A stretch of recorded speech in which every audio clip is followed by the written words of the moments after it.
First down and goal for Baylor, and Brewer over the middle. He has Ebner in for a touchdown. This is the Richard Carr Buick GMC Cadillac Sic'Em365 Radio Baylor Football Tailgate Show. Brought to you by Texas Farm Bureau Insurance, protecting Texans since 1952. IdealMRI.com. Premium quality MRIs. Convenient, affordable. That's Ideal. Edward Jones Investments. With agents Ben Erlinson, Brad Wilson, Tom Albers, and Cam Heathcott. Makes sense of investing. Southwest Sports Medicine and Orthopedics. The team physicians for Baylor Athletics. Our goal is to get you back in the game. Stonewood Dental. Your comfort is our priority. Richard Carr Buick GMC Cadillac, your friend in the car business. First down and goal for Baylor, and Brewer over the middle. He has Ebner in for a touchdown. The Willis Law Firm, premier personal injury and product defect trial lawyers. Petty Clinic Low T, helping you become the high-performance man you want to be. Pioneer Steel and Pipe. Metal buildings, metal roofing, steel and pipe. The Pioneer way since 1943. Baylor University, where lights shine bright. Allen Samuels Dodge Chrysler Jeep Ram Fiat. Come by, let's be friends. U.S. Army Waco Recruiting Company, 254-598-8131. First National Bank of Central Texas. Bird Culchin Ford, your home for Texas-built Ford tough trucks. Good hold, good snap. The kick is through. Baylor breaks its losing streak. And it's a yellow rush on the field, 32-31. Now here's David Smoke, Paul Catalina, and Craig Smoke. Welcome in to the Richard Carr Buick GMC Cadillac pregame show here on Sic'Em365 Radio. I'm Paul Catalina alongside Craig Smoke. David Smoke will probably come barreling in here any minute now once he is done loading up from the Riker game, which they are moving on to the state championship. We did that game just a few minutes ago, Craig. I feel I know it's like an hour that you and I were on the road, like between the road and here, but it feels like we were just literally doing that a minute ago. But we're here. Armstrong Sims is here. Brian Etheridge is here. I am so excited. Brian Etheridge is here. I'm so excited that we are to this point of the day. I didn't know if we were going to make it, Craig. All the different stuff that was going on, and it's been a rough day for Baylor athletics in that the greatest college basketball game in the regular season that's probably been played in a good long while is not going to be played. At least not now because of the cancellation. So we're on to football. It's Baylor and Oklahoma tonight, and I kind of really don't know what to expect from this game. Yeah, no, it's the game itself should be interesting, but first of all, congrats to Riker on that win. We've had their broadcast now the last 3 weeks, and yeah, they're going to play for a state title, so that's pretty cool. 34-10, the final over First Baptist Academy earlier today, and yeah, it does feel like, I mean, it has been an hour since I was standing on that sideline, but it feels like it was just a second ago. I mean, it's really weird how this day has gone so far, and it all started off with that basketball announcement. I mean, I don't think anybody saw that coming, really, and it was just shocking to look at my phone and see that tweet from Scott Drew with the message that he had written up, and it's just really unfortunate, and, I know there's a lot of buzz over this game, a lot of excitement over this game, and the good news is that both of these coaches appear to want to get this game played at some point, and we'll see it at some point before the actual tournament, hopefully, but, I mean, it's a buzzkill. There's no doubt it's a buzzkill, so Baylor football, Riker check, Baylor basketball, Gonzaga little red X next to that one, and Baylor football, I'm like you. I don't know what to expect tonight. I could easily see a blowout. I could easily see, it coming down to the wire once again. Well, and look, this is a team last year that Baylor came down to the wire with twice and lost to both times. And very disappointingly, the one in Waco here was about as big of a gut punch as I can remember for a team that was in control. And then just, Jalen Hurts in the offense just kept chipping away and chipping away and chipping away.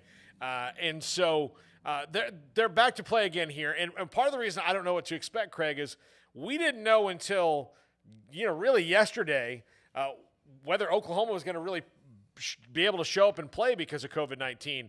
But they're there. They're ready to go. And they're going to play. They're in Norman.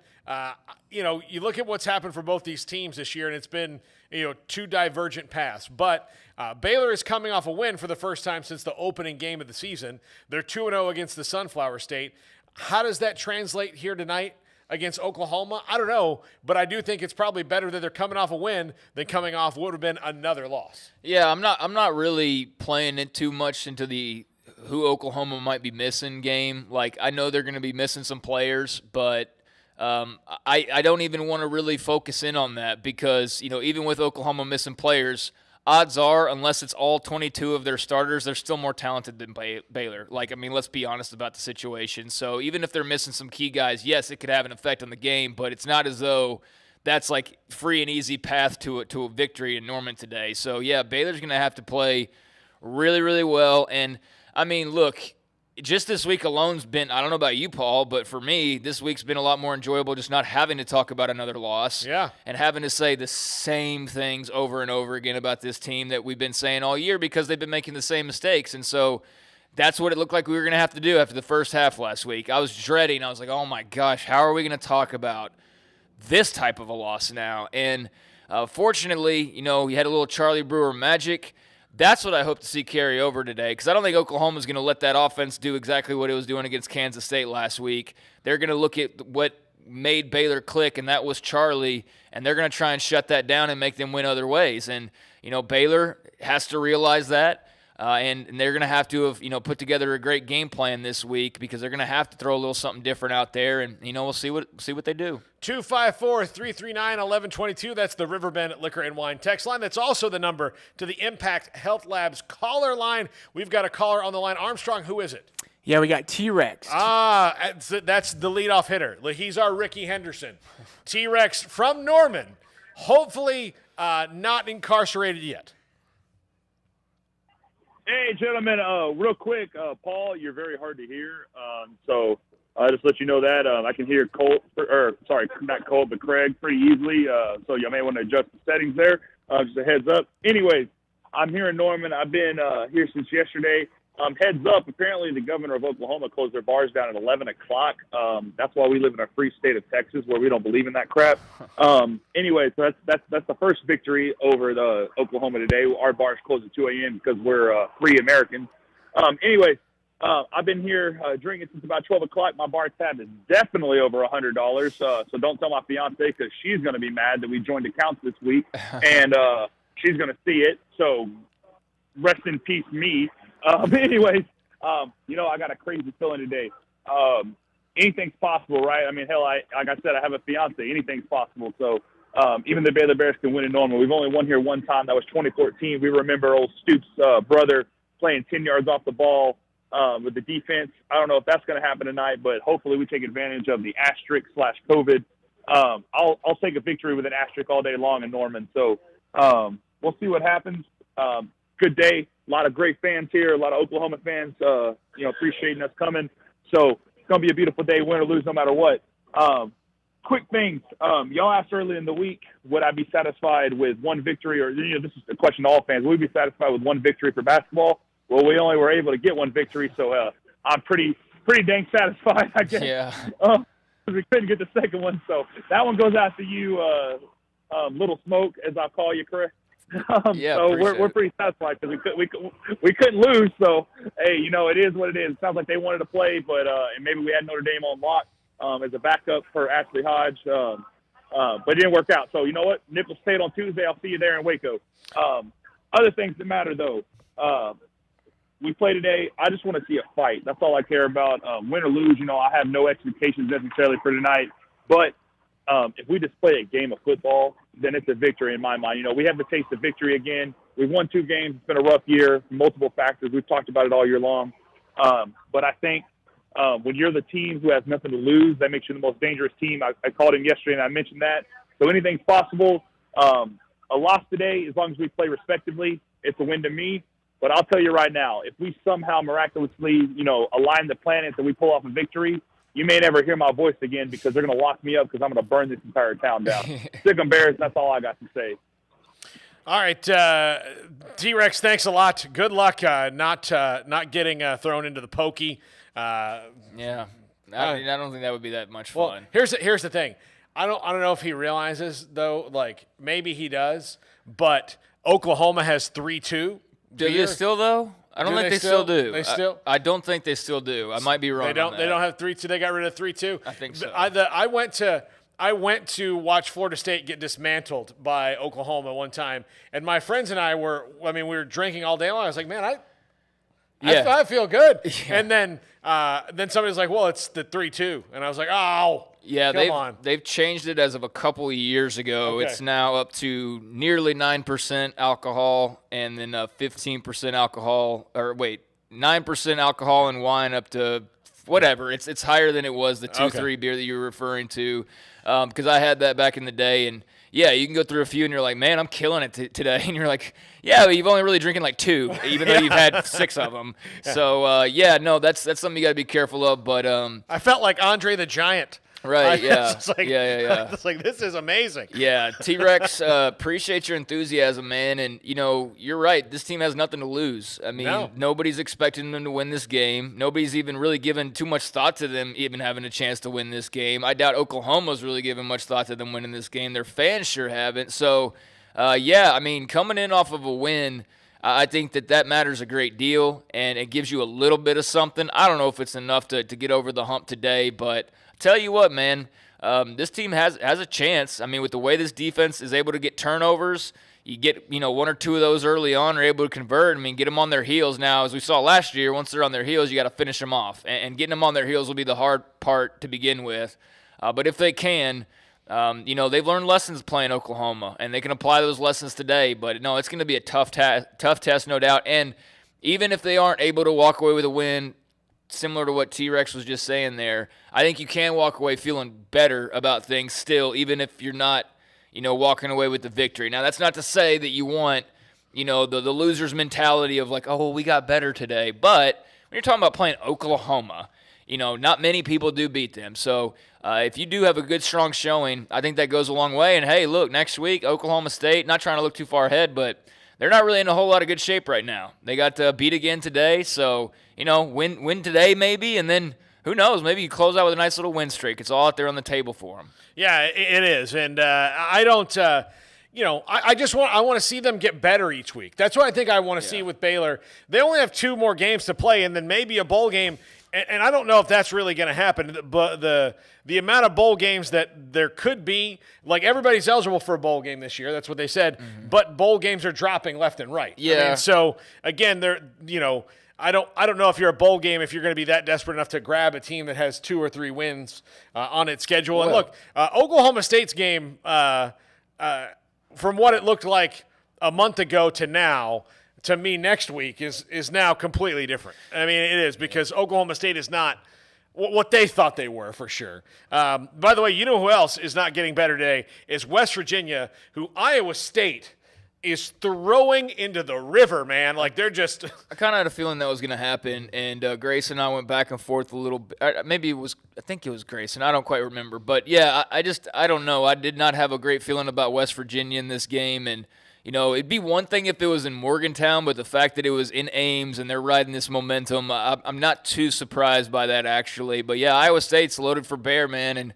they've booked their spot. So now they're waiting to see who they're going to play, and so I'm sure they'll have eyes focused in on this OU Baylor game to see if the Sooners are, kind of size up the Sooners a little bit, even though they already saw them earlier this year and beat them earlier this year. So, hey, there's still some games to be played, but Iowa State is for sure in the title game. So, nice day for Matt Campbell and company. Yeah, 254-339-1122. Call us or text us. We'll take a break. Get your calls and texts loaded up here on Sic'Em365 Radio. When we come back, more of your thoughts on Baylor versus Oklahoma. What do you want to see? And I'm kind of curious to know, how disappointed are you that Baylor and the Zags didn't get to go at it today? Number one versus number one, split polls. Mm-hmm. So number one versus number one in the country did not happen today. Hopefully it does happen soon. That did not happen. Your thoughts, your calls, your texts, 254-339-1122. This is the Richard Carr Buick GMC Cadillac pregame show on Sic'Em 365 Radio. Carr has the trucks, man, they have the one for you.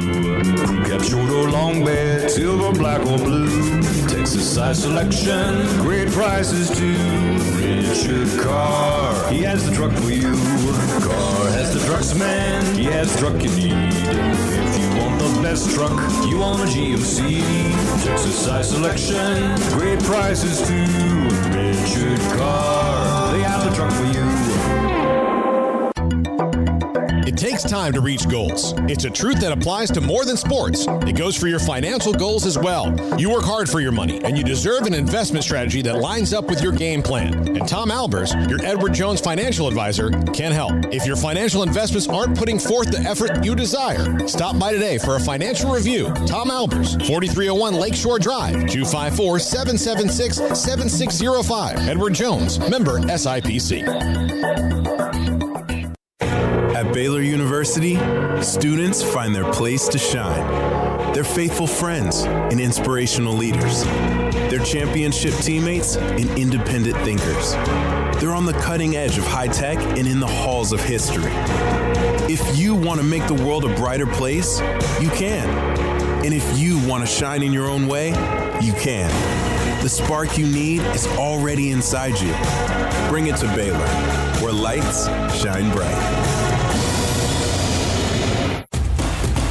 Hey, this is Bryce Petty, former starting quarterback and two-time Big 12 champion, and I know firsthand the importance of being in top shape both on and off the field. So listen up, men. If you're feeling beat down day in and day out and looking for that high-performance edge that separates the men from the boys, then look no further than the Petty Clinic Low T in Waco. Petty Clinic is a comprehensive men's healthcare clinic with an atmosphere catering to men. Board-certified Dr. Kent Petty has a special interest in offering the highest quality medical care to men of all ages. Some of the services offered include screening and treatment for low testosterone or thyroid, infertility, high blood pressure, diabetes, high cholesterol, sleep apnea, while offering comprehensive wellness exams and complete men's health lab panels. High performance men, remember, it's not just a Petty thing. This is Bryce Petty, encouraging you to reach out and Google search Petty Clinic Low T or go to pettycliniclowt.com and get your complimentary lab screening today. In Texas, there's pea-size hail and baseball-size hail. Guess which one hit our house? We didn't even know where to begin, but we called our Texas Farm Bureau insurance agent, and he was so reassuring. He knew exactly what to do to get our house back into shape and our lives back to normal. Now, we're even more thankful for the roof over our heads.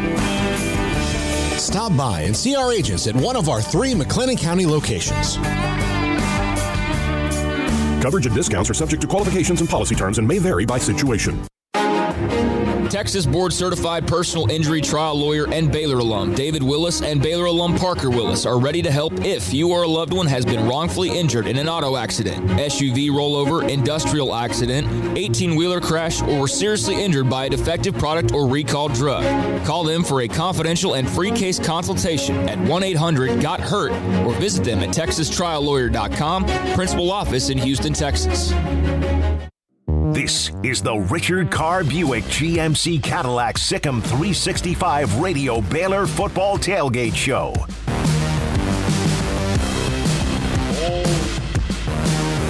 Welcome back. Paul, Catalina, Craig Smoke, Sic'Em365 Radio. David Smoke will be along eventually. He had to clean up everything. He's got great responsibility there, Craig. I've got that stuff, to where it kind of comes out of the box and it's ready to go. So I know that I'm going to have to reorganize the box before next Saturday at noon. We're going to do, this is 3 weekends in a row next week that we'll back-to-back it, Riker and the Baylor pregame show. And I want to just say my theory on that is they're both religious schools and that Riker's Catholic and Baylor's Baptist. So God was on our side on that because there was a strong chance every week that one of these things was going to overlap. And today we pushed it as close as we could. I was on the sidelines and there's like 7 minutes left in the game and I'm looking and I'm like, okay, we're nearly an hour out from the pregame show and we're an hour out from Waco, Texas. So it started getting a little dicey, and we eventually had to make the call. And shoot, man, like that game got so slow towards the end, even though the outcome was not in doubt. It was for like a minute. Like 5 minutes maybe. But that was like 15, 20 minutes earlier. But yeah, it really slowed down towards the end. So they took over and they handled business, and appreciate Deontay and Smokey for doing that. And then, yeah, like you said, he'll join us here when he gets here, probably not too long. But a couple updates. West Virginia just got on the board. Congratulations to West Virginia. You will not be shut out today. 35-3. Iowa State beating West Virginia right now, as Iowa State already knows going in. And right now they know that they are in the Big 12 title game and just now awaiting their opponent, which very well likely could be Baylor's opponent today, Oklahoma. So yeah, that's a butt whooping right there. And Iowa State doesn't have to play next week, right? I don't think so. Yeah, they haven't. They've been one of the lucky ones, so they haven't had to play. And the Big 12, let's just and there's an elephant in the room. The Big 12 today, Texas beat Kansas State like a drum. They scored 69 points, and I do think it's weird. I've been saying this for years, and look, I no love lost for the Longhorns, but Tom Herman's offense, I thought, was dumb because he put too much on the quarterback, and it was all about if they're going to win a game, it's because Sam Ehlinger has to be near perfect or he has to create a miracle. Well, today they won a game by blowing them out by having both their running backs run for over 150 yards. Mm-hmm. What do you know? And you take it off of Sam Ehlinger, and he's a better passer when the running backs are there. What do you know? You beat a team that's, admittedly average in Kansas State, and you beat them badly, but you did it by doing what? Letting other playmakers get involved in the game. Yeah, and just found that out in enough time to finish the season, basically. So, it'll be really interesting. I don't think today's game really changes too much as far as that whole situation goes. No. I think it probably makes it, if anything, maybe a little bit more difficult just because, how are you going to go fire a guy who just threw up 69 points on somebody? That'd be kind of strange. But then again, who knows? That's a strange place, and I don't even know what they're planning on at this point, but in the Big 12, they did take care of business earlier today and had no issue really, whatsoever. 69-31 over K-State, Tech 16-13 over Kansas. Tech barely edging out the Jayhawks, nearly starting a losing streak against Kansas, but they're able to edge out KU there at the end. So Tech now 4-6. You talk about a hot seat there. And then TCU, nice win over Oklahoma State, 29-22. So, been three interesting, if not predictable somewhat, outcomes. And I also got a couple texts here that I want to pass along. Let's see. This one was from Scotty B, the Baylor King. Baylor offense needs to find a way to protect against the D-line from Oklahoma because if we do that, we could take advantage of their secondary, which got hit hard by COVID and will be young in that position. Defensively, we need to step up big time, like forcing 2 to 3 turnovers, and we need touchdowns after those turnovers. We also need to play like nothing to lose because Oklahoma has all the pressure in the world to beat a team who they should beat. So thank you, Scotty, for passing that along. Yeah, and it's true. There's no pressure on Baylor today other than to just be better than you were a week ago. That's their goal right now. There's no realistic, magical end game for Baylor in the 2 games they have left against Oklahoma and Oklahoma State. Just be better than you were a week ago. And if that works out for you, guess what? That's going to be a pretty big deal. So just be better than you were a week ago. Yeah, that's all you got to do. I think everybody, is just sitting here with the only real fear being that they come out today and they play that first half like they played against Kansas State, and then they play a second half like they played against Kansas State. A first half would be bad enough and means you're probably down really, really big and not, managing to hold OU in check the way you're able to at least hold K-State in check last week and give yourself a chance. But, hey, look, it's long odds, but they are, missing some guys apparently. Baylor's coming off of a win, seem to figure some things out on offense, and they have nothing to lose here. Nothing to lose. The only thing really would be to just go out there and basically, get beat 60-0. I don't foresee that happening. So I think there's a lot to gain today. Yeah, I think there is a lot to gain for Baylor today, and I'll just tell you, the only thing that really honestly makes me think that they can't hang with Oklahoma is just that the offensive line it's just not better. It's just not. There's nothing that's been good about it, and I hate to I'm trying to be as diplomatic as I can about it because I know that it's not like they're not trying, but nothing that they have put together has worked. A couple guys are banged up and they're running them in and out, but I really just think that outside of somebody getting, run over, which has happened too, you pick 5 guys, and if those 5 guys are healthy enough to play the whole game, stick with them the whole game. Yeah, I don't know what the thought process is for them. I know that there are probably more injuries than we realize. I mean, based on Dave Aranda mentioning the injuries this week is what he sees as the biggest issue with this offensive line. I don't quite agree with him. I think that there's a talent issue to some extent. I also just think that there's a schematic issue to some extent that, I don't quite know or can really pinpoint what the problem is, but they're dealing with, the lack of spring ball and things like that with a new coach. And so you can use that as somewhat of an excuse, but I mean, they should be far further along than they are. I mean, this has been getting built up now, this offensive line, for 3 years, and it doesn't look really all that much better than it did 2.5 years ago. And pretty much all the same guys are still here. So that's problematic. And so if injuries are the deal, then that's just going to be the case for these next 2 games. But, yeah, it is definitely a concern with Ronnie Perkins on the other side and a defense in Oklahoma and Alex Grinch that is not looking to just contain you. They are looking to actually attack you. They are looking to get into the quarterback's grill. And given what we've seen from Baylor, that is my biggest – I don't care about what the Oklahoma offense is doing, Ramondre Stevenson, whatever, Spencer Rattler, whatever.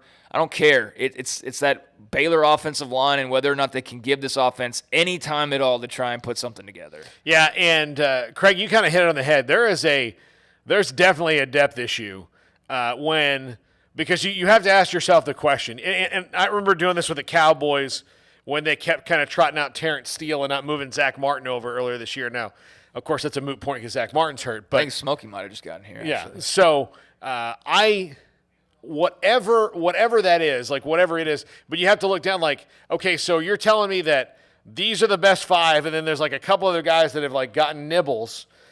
So, well, what about, this isn't like when they were in 2017, they had 6 dudes. They've got guys, so what's the matter with the guys down the line in the depth chart that they can't get time? Because it's not like anybody in this depth chart is tearing it up. No, I mean, and I think a problem is, and I don't know what you attribute this to. I don't know if this is the individual, if this is the transitions, if this is whatever, but without trying to harp on him too much, Xavier Newman-Johnson's a guy that I feel who should be an All-American at this point. I think the way that he started off his career as a true freshman, being thrust into action, that given 4 seasons later or 3 seasons later, that he should be much farther along than he is, and he's not, and I don't know why that is. I really don't. I have no idea why that is, but that's part of the problem, is that should be a guy that you walk in and you go, all right, well, we know that the guard spot's locked down, or the center spot, depending on wherever he's playing. And you should be able to say, well, our left tackle's locked down because we've got Connor Galvin, but you can't. You can't say that really about any spot on the offensive line because everybody's had their aches and pains and their headaches as far as their play goes. So, yeah, I mean, it's what it is. Like, with 2 games left, it's not changing. It's not going to drastically get better overnight. It can't get – I don't even want to say it. Given what is coming up in a couple hours, I suppose it could get worse. Yeah. But, it's been a bad deal, and it's definitely played a large role in – some of the struggles this offense has seen. Yeah, and I will say that, I don't think it's strictly a talent issue. I do think there is a talent issue because that's something they've been trying to build. And big guys on either side of the ball that are elite, that are good, are the hardest things to find. Well, I'll tell you what, Gabe Hall and TJ Franklin, and you could probably name a couple other guys, they've been on campus for less time than a lot of those O-linemen. And I know a lot more about them than I know about those O-linemen. Yeah. And that's problematic. Yeah, and okay, but I'll tell you this. Xavier Newman-Johnson, part of his thing, Brian and I and Armstrong have watched, most of the games sitting right here in this room here this year. And one of the things you watch with Xavier Newman-Johnson is it's not just a physical thing. Sometimes, he'll get bull rushed. Wyatt Hubert knocked him around a couple times. The Sills brothers, those guys knock everybody around. But sometimes with Xavier Newman-Johnson, with Jason Moore, with some of the guys, it's that they just step the wrong way and somebody comes straight, clean, untouched into Charlie Brewer. And look, I know that people want to pick on Charlie and they want to say this, but I don't care if it's Charlie Brewer, Michael Vick, Dan Marino, Steve Young, or Joe Montana. If a guy's coming untouched, he's not going to the Hall of Fame. I mean, he's not going to win. You're not going to win games that way. So part of it is a schematic issue in that they're clearly not understanding their assignments.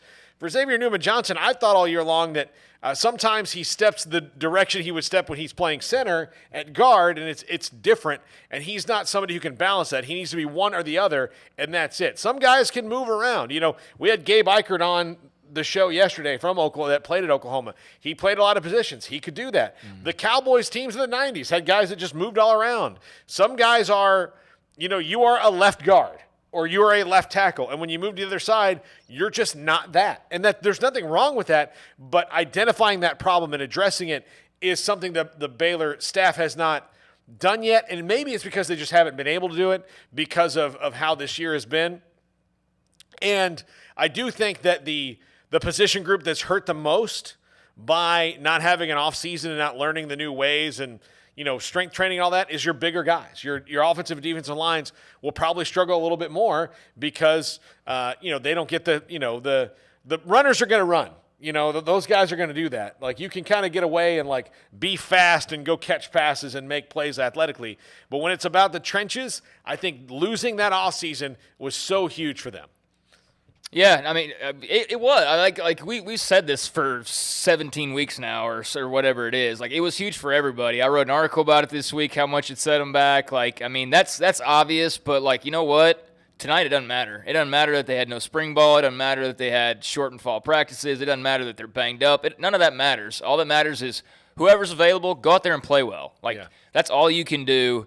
And then, you know what? Here in a couple months, you can have your spring ball, and we can finally put that storyline to bed. And look, it's a storyline that has to be mentioned because it matters. It has definitely mattered. It is factored in like it has for most everyone else. So, it's not one of those things that you want to be entirely dismissive of, because if you're dismissive of it, then you start attacking the coach. Oh, well, Wickline can't coach the – no, I mean, there are different factors that go into why the struggles are there, but it is what it is. You got 2 games left. You got to go out on a high note. So throw all that to the side and go play well. To the Impact Health Labs phone line we go. Armstrong. We got Steven from Virginia. Steven from Virginia. Always great to talk to you, buddy. You're on Sic'Em365 Radio. Hey, guys. I think the biggest thing for me is that it doesn't really matter to me what the final score is or what the margin is or if Oklahoma flat beats us, because Oklahoma is definitely the better football team. What matters to me is if we beat ourselves. Oklahoma doesn't need any help in beating us.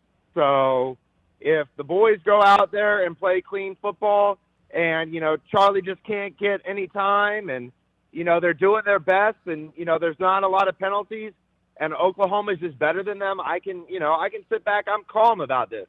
But I really want them to keep improving and to play their game and to be physical and to not create a lot of penalties and to not turn the ball over. I'd like them to play the way they did in the second half against Kansas State, but it's Oklahoma. So I certainly would like them to just not beat themselves. That's kind of what I'm looking for in this game. Yeah. Thanks, guys. Thanks, Steven. Appreciate it. Yeah, and I wonder I wonder if when I think about the COVID and people jump into oh, these guys are going to be gone. Look, Oklahoma's got a pretty fertile farm of dudes. So, even if you've got some lack of experience. I mean, look, unless it's Spencer Rattler, it doesn't matter. I mean, if Bookie's out, but he's not. I just saw Bookie's playing. Jaden Hasselwood's playing. Some of these guys that have been rumored to not play are playing. So, I mean, that, again, goes to show you that we really have no idea what to expect as far as their lineup goes. And, yeah, I mean, unless that person's name is Ronnie Perkins, Ramondre Stevenson, or Spencer Rattler, it doesn't really matter. Because they're going to have somebody there to answer that call, and they will. And there's a plethora of weapons. So unless you're telling me that it's one of those 3 type of guys, or unless you're telling me it's the starting offense, let's just not even really take that into account. And then, hey, if that does end up becoming a problem, then great. That means Baylor's probably playing well and is in this game, and then then we can reference it too. But I mean, yeah, for all I know, it could be 6 guys missing the game that are second stringers. Well, and look, Ohio State today, and probably a similar situation when you talk about records versus records. You know, I don't know where Baylor compares to Michigan State. I know Michigan State's bad. Baylor's been not good all year. But as far as the talent comparison goes, I don't know. I haven't been able to watch Mel Tucker's bunch for that much. But Ohio State rolled in against Michigan State today without a bunch of 23 players not on the that could make the trip, and then 6 or 7, 8 starters not be able to play. And guess what happened? They rolled them. Yeah, I mean that's what you're supposed to do. And I'm with Scotty, man. It's just about just getting better. Don't go out there and lose to Oklahoma by 30 because Charlie throws, a couple pick sixes and throws a third that sets them up at the 4. Don't do that. Don't on defense, just become a swinging gate basically and let Oklahoma run wild on you like you let K-State pop a couple of plays on you that nearly, eliminated your chance of a comeback. And it speaks to them that they were still able to answer back and keep the rally going when K-State scored. But, Oklahoma's a completely different animal. If K-State was if Oklahoma was like a lion, then K-State was a kitty cat. You know what I mean? So you're going to have to play much, much better. If you play the way you played in the first half last week, it will be a lot worse than 19-0. Or wasn't that what it was? Or what was the halftime score last week? Do you remember? Well, Baylor had 7, right? They had 7 because they had 19-7. Okay, yeah, 19-7. It's going to be way worse than 19-7. Yeah, I'm with Steve in there. I just want to see them play a good brand of football, play hard, and if it's not enough, it's not enough. But I'd rather be able to talk about a loss where you still have your head held high than one where you're going, same things as always, same problems. We threw those picks, do all that kind of jazz. Just play sharp. Yeah, absolutely. Just be sharp. Just be good. Just do what you've got to do. Also, just some breaking scoring news. It's now 42-3 Iowa State over West Virginia, and Breece Hall just scored a touchdown without actually having to run. I mean, it was the easiest touchdown he will ever score in his life, possibly at any level. When he gets to the NFL, he won't score one that easy. He probably didn't score that one easy in high school. I mean, literally trotted. Armstrong, did you see it? He just trotted into the end zone. Honestly, he looked like one of those horses at an equestrian thing that just trotted and just taking a nice stroll down the field. Just looking pretty. Yeah. Here we go. Smelling the flowers. All right, if you've got a call, if you got a text for us, 254-339-1122. We'll be back with more of those. Armstrong, what do you want to do? Let's just go to Dave Aranda here, and then we come back and we have more time with Smokey once he gets in. So we'll have your calls and texts later in the show, but first we'll come back here with Dave Aranda, Baylor coach, and he talked to Smokey earlier this week. We play this interview a couple times. We always do on the pregame show, so you can hear what Dave Aranda has to say about what the men win meant last week, what Oklahoma has coming up for him, and more. This is the pregame, the Richard Carr Buick GMC Cadillac pregame show on Sic'Em365 Radio. Stepping into a new pair of boots is great, but stepping into the boots of a U.S. Army officer can also add confidence and leadership skills to your son or daughter's career path. There are more than 150 occupational specialties to help them find the best fit for their future. See all the things your son or daughter can achieve in our boots at GoArmy.com. U.S. Army Waco Recruiting Company, 254-598-8131 or 254-776-1543. When it comes to hauling the family and hauling cargo, see Alan Samuels. Get the king of minivans, the award-winning Chrysler Pacifica, or America's lowest price third-row crossover, Dodge Journey. During the Big Finish event, get 0%, no payments for 90 days, and employee pricing for all on Pacifica. It's minivan first class. And get employee pricing for all on new 2020 Dodge Journeys. Happy holidays from your friend in the car business, Alan Samuels. With more than 160,000 alumni worldwide and counting, the Baylor family is growing. And through the university's expanded Baylor alumni program, the family is growing closer. With hundreds of local volunteers planning events in cities and towns around the country, you can gather with fellow Bears no matter where you are. So, get connected, get something started, get involved, and make plans to get together with Baylor alumni. Visit us at baylor.edu/alumni.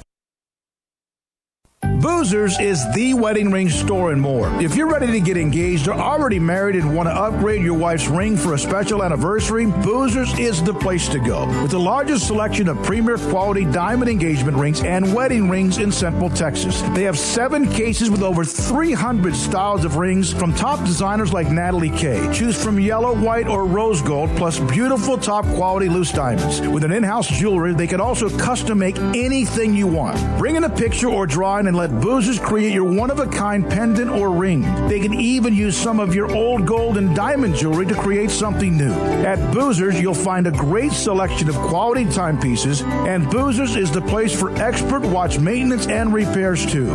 They specialize in expert Rolex watch repair for fine jewelry, watches, custom work, and more. Go to Boozers on Valley Mills and Lake Air Drive in Waco. Boozers, the wedding ring store and more. From the first workout to the last practice, sports is an incredible and rewarding challenge. Hi, everyone. This is Dan Ingham with the First National Bank of Central Texas, and we're proud to support each athlete, every parent, and our educators. From families, small businesses, to the biggest industry, we're here to help. With remarkable products like mortgage lending, we've got banking ideas that fuel big dreams. The First National Bank of Central Texas. Familiar faces making local decisions. Member FDIC, Equal Housing Lender. It was broad daylight.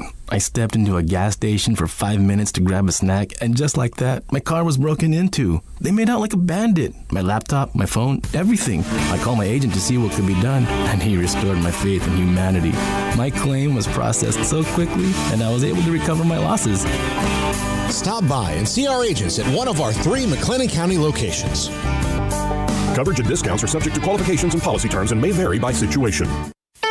Don Humidor, your home with a 48-foot walk-in humidor with the elite cigar brands from around the world, including the #1 cigar of the year, Aging Room Cuatro Nicaragua. Plus, they have the great brands like Macanudo and Artur Fuente, Rocky Patel, Aston, and so much more. CBD, great for sore muscles, aches and pains, sleep, Vita Dreams, and anxiety, mild depression, general health and wellness. Their staff very knowledgeable on the subject. If anyone is curious about CBD, ask Carol and Ashley. Don Humidor in the Townwest Shopping Center off Valley Mills in Waco. This is the Richard Carr Buick GMC Cadillac Sic'Em365 Radio Baylor Football Tailgate Show. Football coach Dave Aranda with me on Sic'Em365 Radio. I learned something in that post game when I asked a question to you about Charlie Brewer, and you talked about his emotions, and yet sometimes you can't see them, and I asked if there are similarities between the two of you. But also I learned that when we asked about the game and what it meant, the win, you talked about everybody else but you, and so did Charlie. What does that say about the two of you? Yeah, I think Charlie's a team guy. I think he's always been that way. And I think, when we were losing, I think Charlie hurt. I know we did, and I think he was up. He still is. He's up here right now. He's up here all the time, and I think he's really, really working hard to get it right. And so I just feel when you're around guys like that, it's inspiring because you don't want to let them down and you want to do more. And I think that's what you saw, I feel, Saturday night in the second half. And I think, we talk about it in terms of just person to person, just kind of being just in terms of relationships. I can't be all I can be unless you are all you can be. And I don't know if there's a greater example of that than the second half of our Kansas State game. I know that wins and losses are on top of what resumes when people look at a head coach and or even the quarterback position. It's very similar. What did that mean to you and your staff? Because I know it's been a long and tough, arduous kind of a year for so long. What did that win mean, at least getting a win, and how does that affect this week? I think it is a shot in the arm for the team. I think it's a shot in the arm for the staff. I feel that, you look at the last couple of weeks and you're building on positives. You're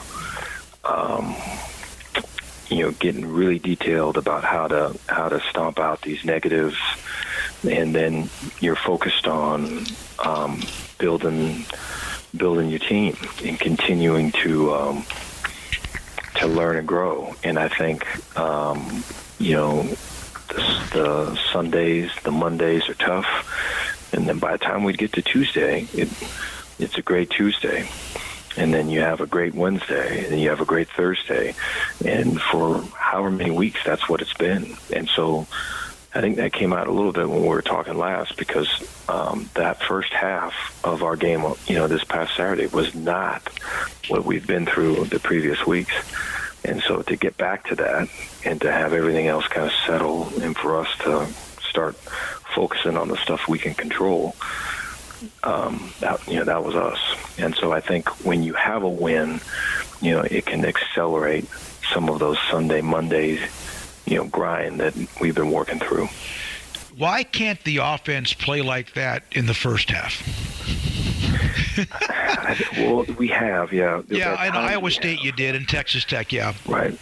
And so I think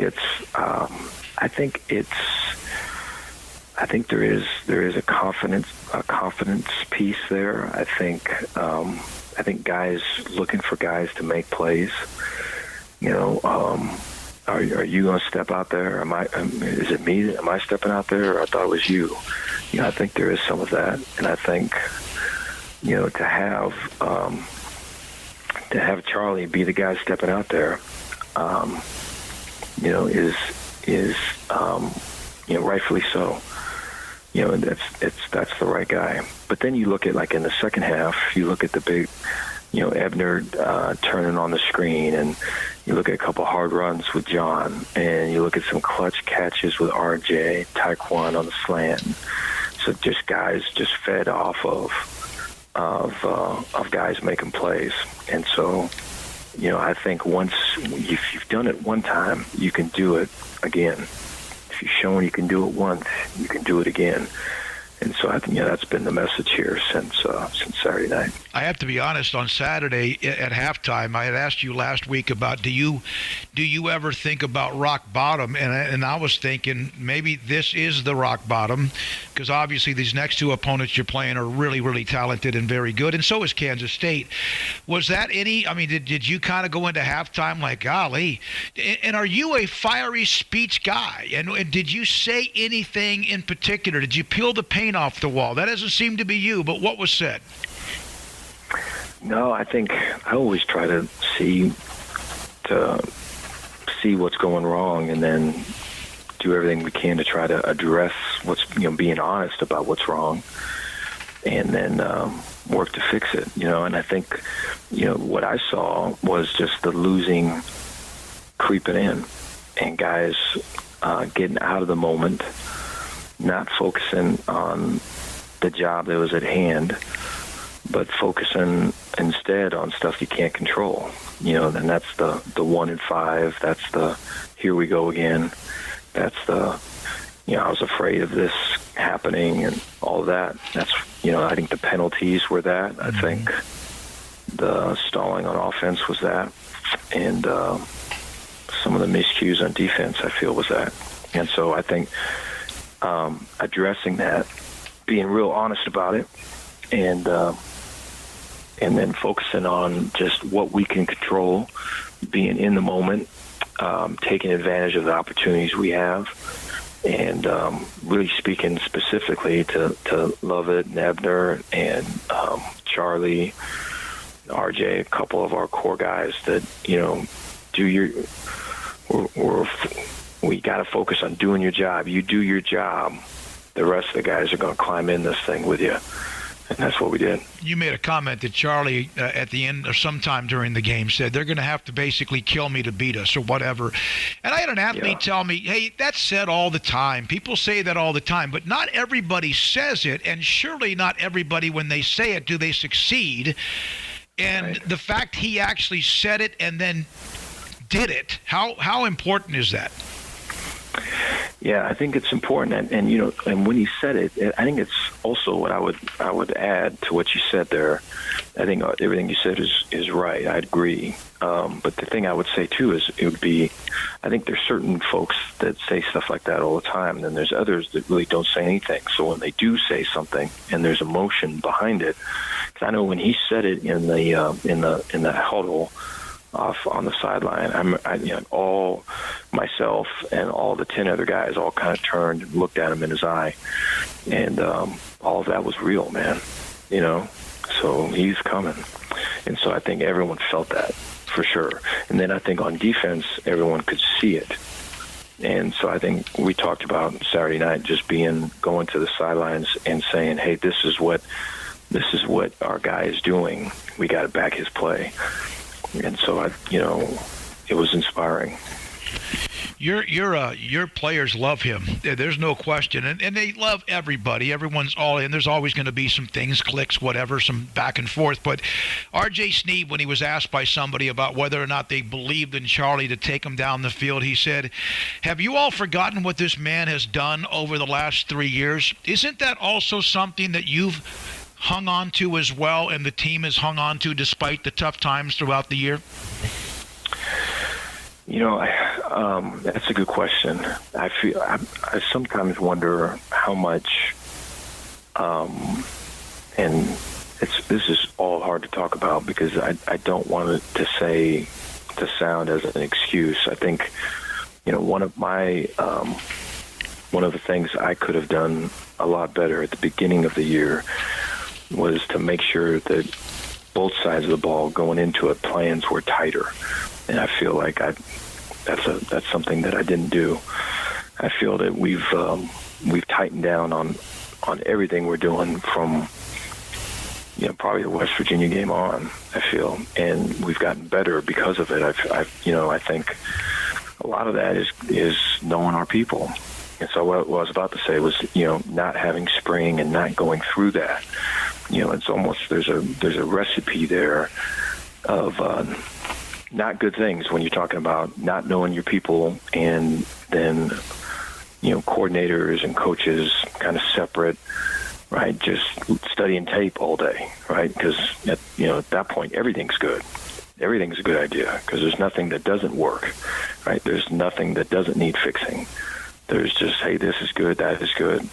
And so I think I should have had a better awareness of that. And I feel like as we've gone on, really after that West Virginia game, we've gotten better and better with that. And I think, you look at this past game, there's a lot of semblance in this past game to some of the things that happened the year previous and things that guys were comfortable with.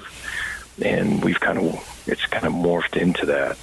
And I think that's smart because that's what our guys can do, and that's what they're comfortable with, and that's what helps us win. There's a lot of head coaches that wouldn't say that. That might say it behind the scenes or whatever, but for you to publicly, not that you're admitting something, it's not that, but the fact that it's been tough to do that, right?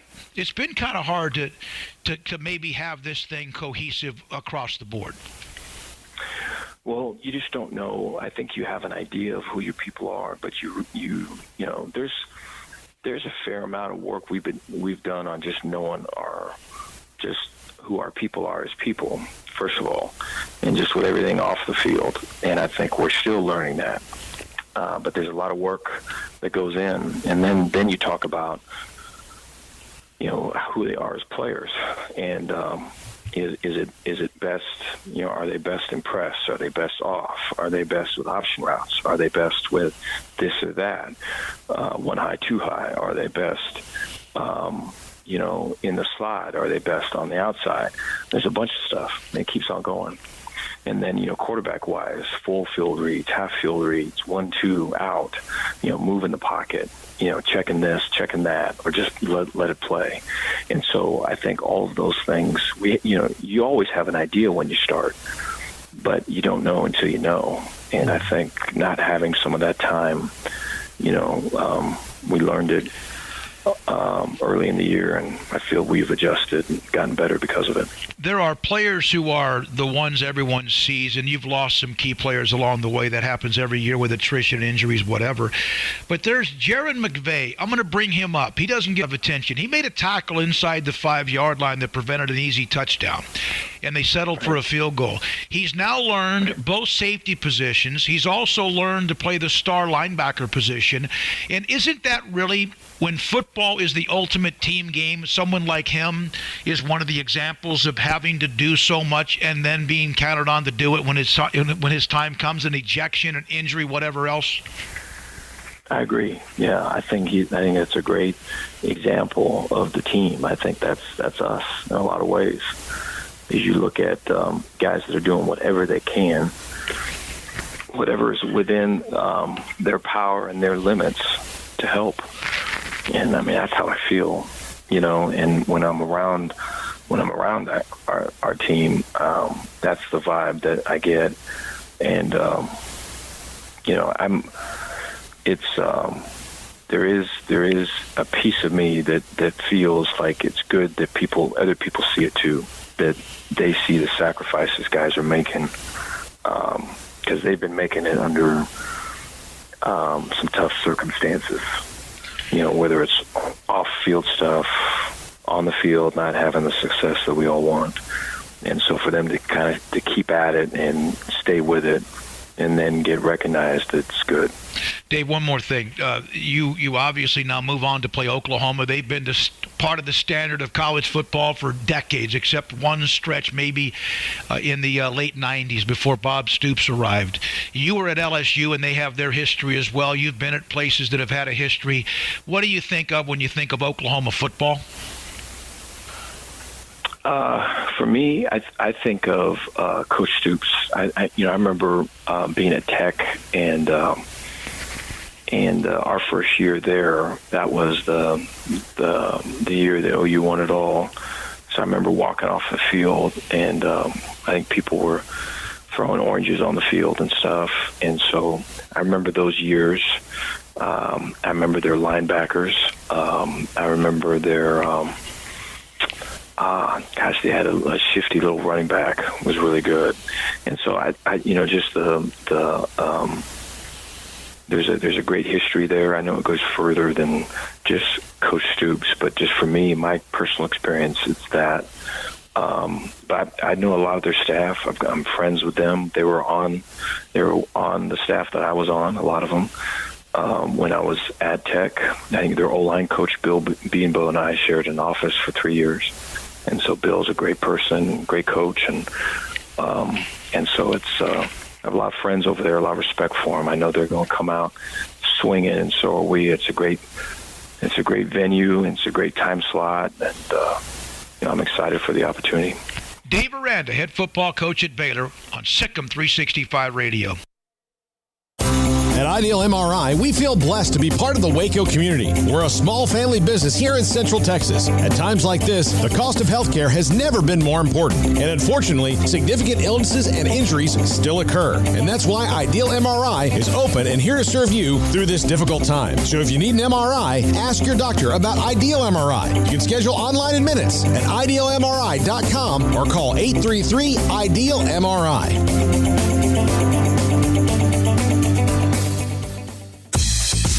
Southwest Sports Medicine and Orthopedics, the team physician of Baylor Athletics. Our doctors specialize in the diagnosis and treatment of any and all sports-related injuries. Celebrating over a decade of service in Central Texas, our doctors are equipped to handle a wide range of issues, whether it's your foot or ankle, orthopedic spine care, your hand or wrist, knee and shoulder pain, or if you're in need of our arthritis or total joint clinic. Come see us at the new Baylor Scott and White Ted and Sue Getterman Sports and Orthopedic Center. Trusted doctors at Baylor Trust, Southwest Sports Medicine and Orthopedics. Our goal is to get you back in the game.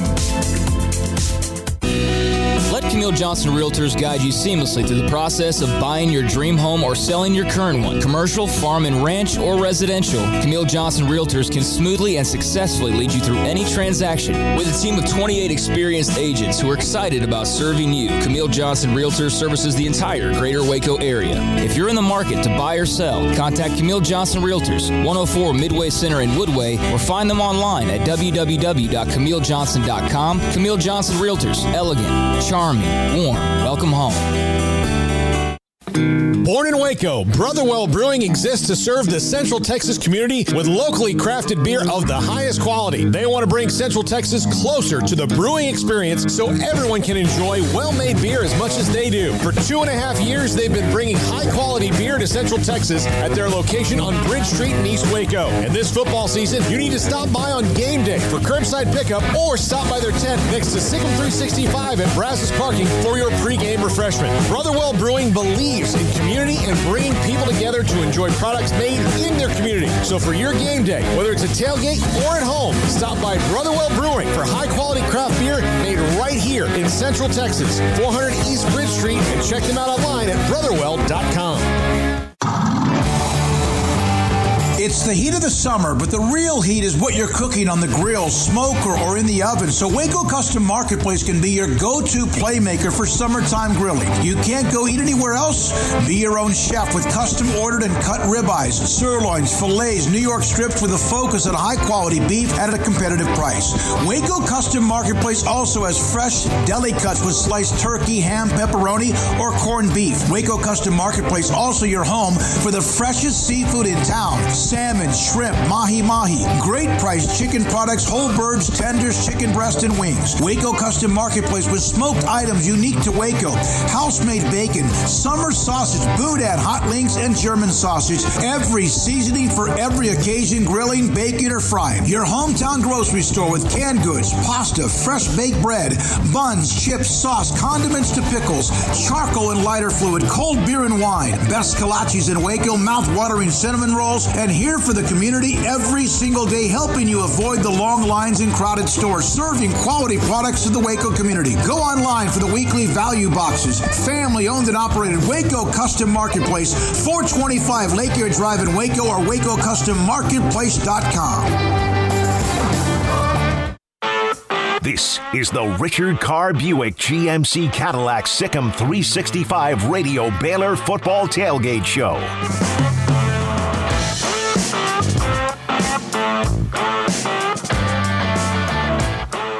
All right, we're back. Sic'Em365 Radio. Glad I got the invitation to be a part of the pregame, at least for a little bit. If you guys could hear how loud my headsets are. I would love to fix them, but to do that, I have to go under the desk and then Armstrong could take a picture. The internet is not. I'm not ready for that on the internet. Okay, so there we go. I'm just gonna. I'm telling you right now. I was just gonna let you guys were doing a great. I was listening, driving down 35 from Italy, with Riker's win earlier today, and you guys had some good discussion. I'm still bummed about Gonzaga Baylor as well, and T-Rex yet before he's had to get checked somewhere. Yeah, well, how about that? Baylor Gonzaga getting canceled just 2 hours before tip. Basically. You know, that was Craig's the one that threw it out there. I was driving up 35, and I saw that. I was like, uh-oh. And when I saw the way it was worded initially, I saw the word surveillance in Gonzaga. I'm like, oh, somebody got caught on tape doing something. And then I realized that is so eerily similar to what was when you were in Kansas City for the tournament that morning. You know, there was some games that had tipped, some tournaments were a day or two into it, and then all of a sudden it was eerily almost like the same thing about the same time of the day. I would say, though, that I actually was expecting the Big 12 tournament to get canceled and kind of thought that even before I left on that flight that there was a possibility of that. But sure enough, didn't watch a single second of basketball and was there for 27 hours in Kansas City. But, no, this one I didn't think that by the time they got to the end of yesterday that there was any chance there was going to be a cancellation, and yet here we are. So it's unfortunate, and I know that Drew and Few both had like a long interview they did afterwards where they talked about, what took place, and they want to play the game at some point, so we'll see if they can make it happen. I think they'll find a way. I think those two, they'll find a way. By the way, Iowa State just sealed their win. They've been sealed that win since the first quarter, 42-6 the final in their win at home. They're really playing great football right now. Baylor next week is Oklahoma State at 6, of course, 7 o'clock, the kick just after that, coming up against Oklahoma. Let's see here. All right, so I was listening to the Gonzaga thing. It's just how many people in college basketball look forward to that? And you mentioned it, Paul. It's the first time there's really been a game like that. It's not Duke, North Carolina, Kentucky, Kansas build up because those teams play each other a lot. It was two teams, two private schools who have built this. Gonzaga's private school, correct? Yeah. Built themselves into basketball elite. And they were going to showcase each other, and it just, and I'm sure there'll be more of that to come. I hope not, but it probably will be that way. Have you guys mentioned Brian Etheridge and the hard work Yes. that he's put in? Thanks to Waco Custom Marketplace, one of our great sponsors. Brian's put together something pretty special, as he always does for us on game day. You both were talking about the offensive line, and sometimes when you get away from hosting the show, co-hosting the show, or doing segments, and we're here every day from 3 to 6, you're right. They have been a mess since after 16. 16 was a good football team. They just fell apart. They were fragile because of the emotions of all the things that were going on and swirling around the program, but they still had a good offensive, good football team. They haven't been good in 4 years. I mean, I'm talking about where you could, on occasion, say yes, but where are those that have been in the program 3 or 4 years that maybe weren't starters? Are they not getting better? Well, I mean, clearly not because – and I'm thinking about like Giancarlo Valentine, who came in, JUCO guy. He hasn't cracked the lineup, and I almost wonder if is he still on the team? Yeah, I mean, so like he's still, but it's just like because when you get play that's been this inconsistent, why are you not just going down the depth of the depth chart? There's a reason for that because maybe there's not anything on the depth chart that makes you feel better, and you can't when everybody says it can't get worse, it can always get never say it can't get worse. It can always get worse. Craig, as far as that's concerned, you're going through the roster. You're good at that. And sometimes I'll dig through it. I always have the depth chart at the most recent game. But, yeah, you're wondering, what about this? What about this? What about this? These guys aren't even heard from.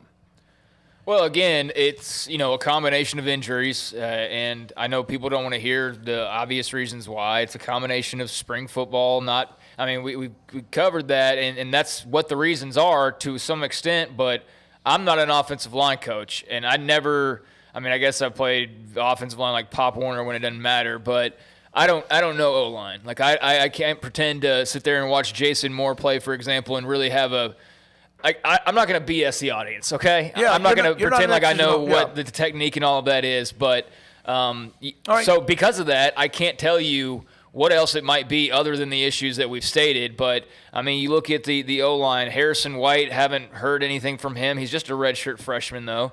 Giancarlo Valentine, he's a senior. I don't know how much better he really got the last 2 years. I don't know. Okay. Casey Phillips is a sophomore, so he's got room to go. Newman Johnson's a senior. Jason Moore is a junior. Micah Maskua, we haven't heard from him. He was a freshman signee. Henry Kling's a junior. Khalil Keith's a junior. Mose Jeffrey's a junior. Connor Galvin's a junior. And they got some sophomores and freshmen that are in there as well. Jake Burton's a senior. Blake Bettier's a senior. But, you're looking at it ahead. And whatever happened to Henry Kling? I just mentioned him. He's a junior. Yeah, I know. He's not a factor, quite frankly, in a major way that I could point to. But, it's a combination of guys who have gotten older and maybe haven't gotten that much better. And then there are still a bunch of guys who are relatively young. So, we'll see. We'll see what happens. But, no, it's been a problem for 4 years now. Well, and you sit there, and because of the play at quarterback and the offensive production, everyone wants to immediately go, who's the backup? But the offensive line, you don't hear any of those names. I love when there's a gaping, a hole in the middle of the offensive line. A guy runs through, slams Charlie Brewer to the turf, and they're like, "Stupid Charlie." Yeah, can't read a defense. What's he supposed to do? My point of that is that how many times do y'all see that though? All the time, right? Okay, listen. People say he can't read a defense. You know what? I'm an excellent reader, but if you're throwing the book at my face, I don't know what it's about. Yeah. Yeah, exactly. Not to say that he doesn't have his faults as well, but I find that happens at least twice a game, and I'm just like, are you kidding me? Yeah, and I also want to say that it's easy to go like, how come, let's say a running back just wasn't having a good year. He was averaging 3 yards a carry, and you can go down the list, but you never hear anybody on social media or the message boards, rarely ever see anybody that goes, or read anybody that says, hey, what happened to Most Jeffrey? Or how come Henry Kling? Or that, you know what I mean? I'm like, you don't. And that's because there's 5 of them, 5 starters compared to that. There's like 16 or 18 names you could have to remember. Well, it's also because it's not as sexy as the other positions. No, it's not. It's not. Well, I mean, it's real fun to be like, hey, Jacob Zeno, hey, Yusuf Terry, like they're skill position guys. They touch the ball, but then nobody wants. It's like wide receivers at an NFL training camp when they're playing 7-on-7 a lot, and the guy never even makes the roster. But during the first week of practices at training camp. You look at the young receivers or that defensive back that picks off the third-string quarterback. You're like, oh, man. All right, we got to call. He's Deion Sanders incarnate. Yep. All right. Landon from his numbers from Bakersfield, California. But, Landon, you're on Sic'Em365 Radio on the Impact Health Labs caller line. Landon, you there? Angel. Hey, you guys can hear me? Yeah. Yes, sir. Go ahead. Thank you for the call. Hey, this is Angel in California, man. I just wanted to say I like listening to you guys. I'm a first-time caller, but I listen to you guys all the time, every day. If it's not live, it's on the replay. I wanted to give a shout-out to T-Rex. I love his enthusiasm. I love his excitement. How do you follow that? It's like Paul says. It's like following Pearl Jam. It's not going to happen, right? Yeah. So I get off work, and I turn on the tube on my pad, and it says on FS1 on Fox that the game's not going to show until 11 o'clock. So I'm not sure what's up with that. I'm not sure what's going on with Dish. But I'm at my local pub. I just pulled up, and I'm going to catch the game here. I hope Charlie and the Bears light it up tonight. And T-Rex, I'm gonna have a drink for you, brother. And I'd love to have a beer with you, but that'd be like thunder and lightning. I don't know how good that would turn out. Angel, I want to see it happen. Paul, David, and I heard what T-Rex said about Craig, his nickname. I call Craig Still Smoking. So David is smoking. And Craig is still smoking. Thank you. So anyway, I'm going to hang up and listen. I hope Charlie and the Bears light it up. No matter, hey, win, lose, or draw, I'm a Bear fan through and through, baby. So stick 'em Bears. Angel, it's great to hear from you. Thanks for the call in California. Enjoy the night. I'm not sure if it's, and again, I'm not good at this, but I just go home and I find the game. Is it Fox? Yeah, it's on Fox Sports 1. It's not Fox Sports 1. Yeah. And then, but I don't know about the regional restrictions. Yeah, so you're looking at FS1 on my cable's 37, but 14 is the Fox network. But, hey, he's bar bound, so I think he's got a spot to watch. But Angel, no, I'll rock the Still Smoking nickname, and do appreciate you out on the West Coast giving us a shout, definitely. Oklahoma leads this series 27-3. Okay, and there was a time up until RG3's throw to Terrence Williams that pretty much launched his Heisman campaign, or maybe built McLean Stadium. That was their first ever win against Oklahoma, correct? And it was a dramatic win. The three are very easy to remember. Yes. It was that one. It was the blackout game on a Thursday night, and then it was the Big 12 championship year, the first year, and then the other one was the trip to Norman where they just beat the brakes off of them. Yeah, when Stoops almost cried in the post game, and I'm kidding about that, but I think he almost did. I do think he was going to kill one of their reporters for sport. Well, he wasn't coaching much longer after that. Like just to take one of their heads and put it on a pike and be like, this is what happens when you. But there's a reason 27-3 Oklahoma has a series. I would think other than Texas. I'm talking about a lengthy series. Other than Texas, they have a winning record against everybody. Even against Nebraska, when they had those great battles for year after year, even though Nebraska took over that series for probably about a decade in the 90s.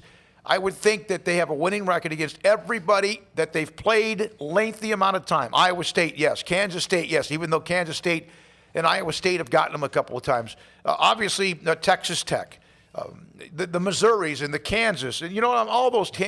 I would think they dominate that series. So Baylor 27-3. But here's what it used to be. it used to be like 20-0 or 22 or 3-0, right? Mm-hmm. So they won in 2011, and then they won in, what was it, 13 or 14. That's when they, the blackout year. And then the next year they won because they went to Norman and they just toyed with Mike Stoops and his defense. I mean, that was a day, one of the most frustrating days in Oklahoma football history when they were good. And Baylor and Bryce Petty just lit them up in that game as well. All right, now, today's game itself. Paint the picture of the miracle win, if in fact Baylor wins. I don't expect them to win. I'm hoping, honestly, they go look like a football team, even if they lose by 24 points. I just want to see what happens. I think the miracle win is Oklahoma makes mistakes, and Baylor capitalizes on it early and keeps this game kind of tight, kind of like the 2017 game, where it's tight, and then they get the break at the end.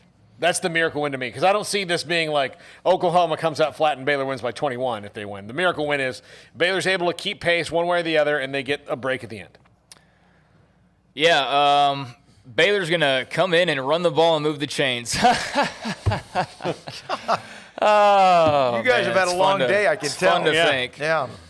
It's going to have to be a bunch of turnovers, a pick six, a scoop and score, a kick return, run back. Like, it's going to have to be a combination of like a special teams touchdown and a pick six of some sort, and a couple more turnovers. Baylor's in the top 10 for turnover margin. They are, but I mean, they're going to have to beat that team for sure. They're not going to win this game with like a one turnover in the entire game. Like, they're going to have a couple, and not just a couple of like you recover it at the 35 and do nothing with it, but like you get it and then you do something with it. And I don't know how they get it done.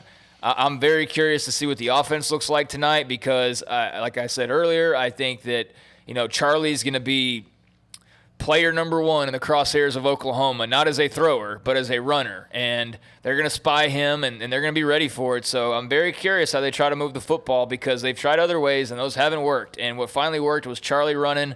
I mean, they could still find ways to get him loose, even if Oklahoma is keying on that. But how do they do that? Just what's the style in which they try to do that? But yeah, it's a long shot, but it's doable. They're just going to have some fortunate things go their way. Did Oklahoma – they still have a game at West Virginia, correct? So they have not clinched second place. But here's the deal.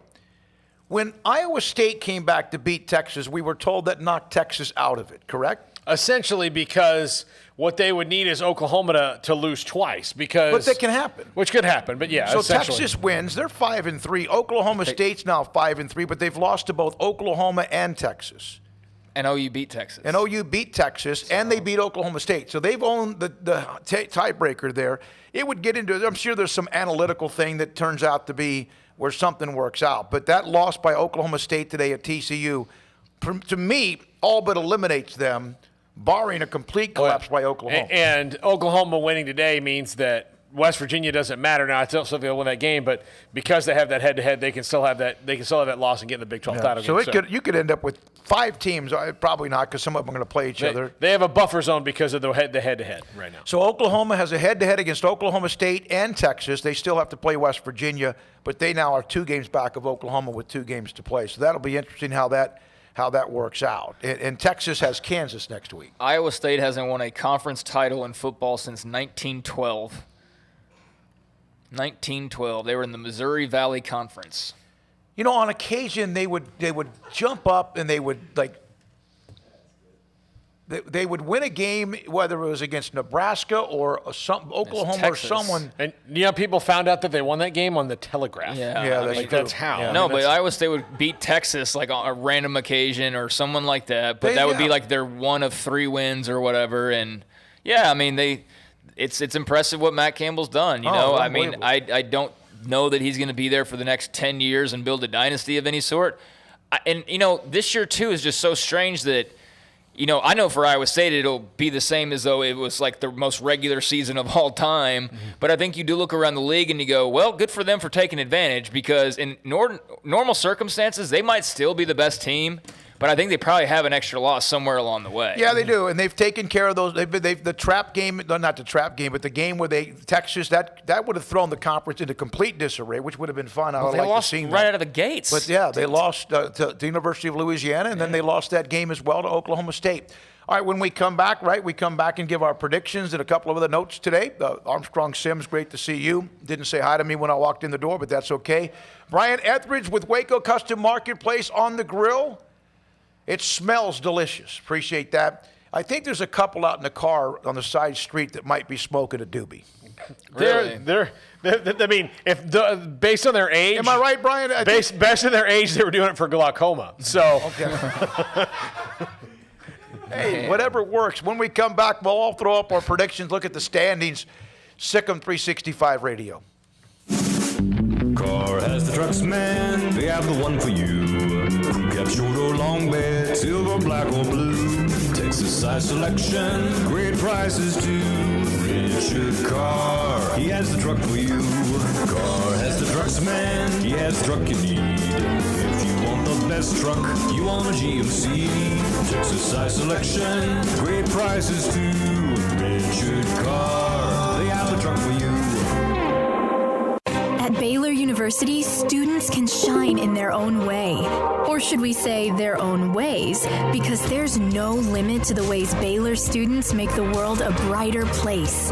Whether they're leading a student organization or following a higher calling, getting advice from faculty, or taking part in world-class research, pursuing their dreams, or working toward their dream job, students find their place to shine at Baylor, where lights shine bright.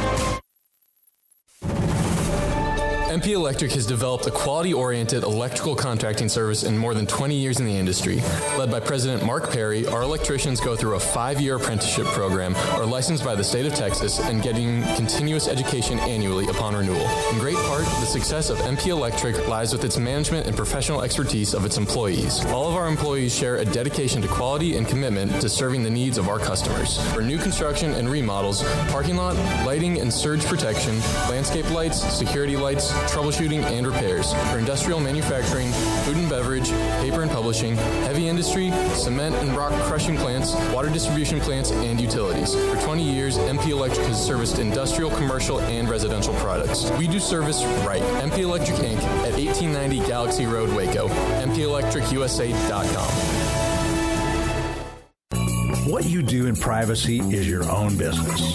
What you do in public with your truck, well, that's our business at Pickup Outfitters. In your garage, it's okay for your truck to parade around in the nude with no accessories. Hey, this is still America. But when you bring your truck out in public, it's just common decency to put an outfit on your truck. And that's where we come in at Pickup Outfitters. Put a cover on that bed. Cover your rear end with a bumper and a hitch, for goodness sakes. There are women and children on the roads. And guys, don't leave your tools exposed. Put them in a toolbox. Be proud of your truck and stand tall with a lift kit. Or improve your truck's posture with a leveling kit. Add some class to your pickup with new wheels and tires. Or dress up for a date with your new RV or boat with a fifth wheel or a receiver hitch. At Pickup Outfitters, we're dedicating to making the roads decent for all Central Texans. So when taking your truck out in public, remember your manners and accessorize it properly with an outfit from Pickup Outfitters. 220 Lake Air Drive in Waco. Riverbend Liquor and Wine has their easy-to-access drive-thru open and convenient and clean in-store location on the corner of Lakeshore Drive and North 19th Street in Waco. Riverbend Liquor has the best and most extensive variety of craft beer selections in Waco, and Balcones whiskey, including single malt, pot still, baby blue, rye, brimstone, and the all-new lineage in stock. Riverbend Liquor and Wine, family-owned and operated, and a hidden gem in Waco on Lakeshore Drive and 19th Street. And find out more on Facebook and Instagram. How did Edward Jones become one of the biggest financial service companies in the world? By not acting that way. Financial strategies, one-on-one advice, it's a big difference. And that's why Brad Wilson, your Edward Jones financial advisor, makes sense of investing. Experience the difference for yourself. Brad Wilson, 250 Sharon Drive in Woodway, 254-776-4337. Edward Jones, member SIPC. How much confidence? That is Charlie Brewer. We act like we forget what this man has done in over 3 years. I was very confident. This is the Richard Carr Buick GMC Cadillac Sic'Em 365 Radio Baylor Football Tailgate Show. All right, here we go. This show wrap it up. I was telling you guys could have just kept going today. It was very nice to listen to on the way down on the Sic'Em 365 app, the free app. Okay. Paul, your prediction? I think Oklahoma wins. I think they probably win comfortably. I don't want to say it's a blowout. I think Baylor probably will play a little bit better because it looked like they are, but this is a bad matchup for them in so many ways. It's hard for me to predict that anything else happens. You have a score? I'll say 41-17. Okay. Yeah, I'm somewhere along that line. Like, I don't do numbers really, but like 2-3 scores. I think 14 or more. But I don't think it'll be like 30 either. But I think somewhere in that like 17-point deficit or difference, somewhere along there is kind of where I've sort of stacked this up. Armstrong, you and I, we picked the one game in Lubbock that gave us a little edge last week, right? Or 2 weeks ago, is that correct? Yes. Okay. Where do you have the standings? Did you do the standings? Or you've been gone for so long? I don't have the standing graphic. Okay, you and I are up a game, correct? Did Yes. we all pick Kansas? Did we all pick Baylor to win last week? None of us picked Baylor to win last week, did we? No, we did. I did. We did. I think we did, but it was like 26-20 and that kind of thing. Okay, so we're still a game up. Armstrong, what do you think? Oklahoma, Baylor. I think Oklahoma. I think Oklahoma wins it pretty handily. I think my score. I got 49-17. Ooh. Yeah, I mean, if they go out and boom, boom, boom, and they're capable of blowing you up, I for some reason, and I will probably be haunted by saying this, is I think that the defense will give up a couple of, the long throws because Rattler, that's what he does well. The weapons are good. But I'm going to say something like 36-17. Something like, I think all of us say it's 17 points on offense, 36-17 Oklahoma, which I think would cover because the spread was like 21.5 at one point. Not that I ever delve into that. So you want to bet the spread, $100? No, I don't have $100. I'm not going to do it either. I'm not going to do that either. All right, what will be the first question?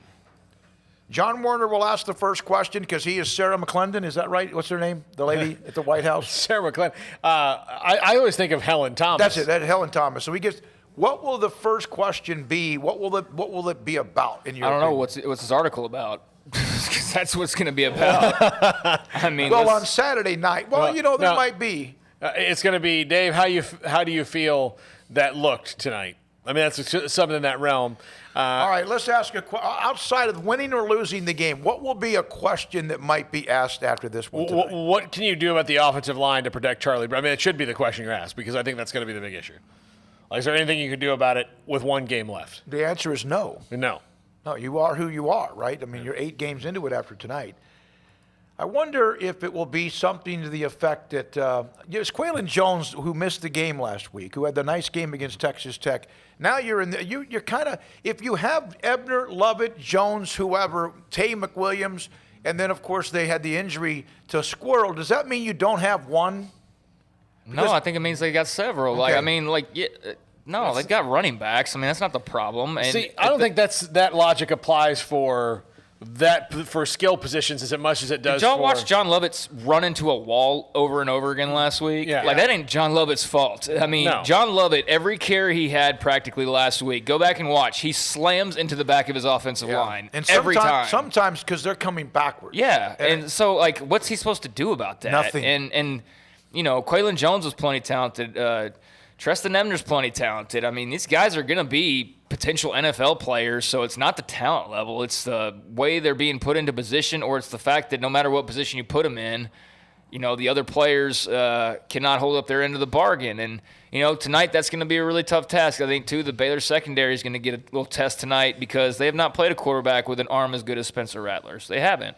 I don't know how to stack up really all the Big 12 wide receiving cores, but his arm is special, special. And, he's going to probably work it out a little bit tonight. And then we saw Ellinger was able to get him 2 or 3 times in the game in Austin, and that was really the difference in the game. Because and he is nowhere close. But my point is, if Ellinger can get you deep on 2 or 3 occasions with guys running free, Black on one of the occasions, whoever else, then you're you're probably, kind of a sitting duck against what Oklahoma might do. Okay, thanks to Armstrong Sims. Great to have you again. Brian Etheridge, as always, the hospitality, the host of Sic'Em365, our studio. Again, 7 o'clock just after that, we'll have Brian Etheridge at halftime, kind of cutting in, doing his thing. And then the post-game show with also Drake and J.D. coming up as soon as that game ends later on today on Sic'Em365 Radio. For Craig Smoke and Paul Catalina, I'm David Smoke. Thanks to Richard Carr, Buick GMC Cadillac. We appreciate Lance Aldridge, Richard Goff, and also, of course, Mr. Carr himself. I'm David Smoke. Have a great evening. Baylor and Oklahoma just after 7. Good night. Here's Brewer. Looking to the end zone. Got a man. Touchdown. You've been listening to the Richard Carr Buick GMC Cadillac Sic'Em365 Radio Baylor Football Tailgate Show.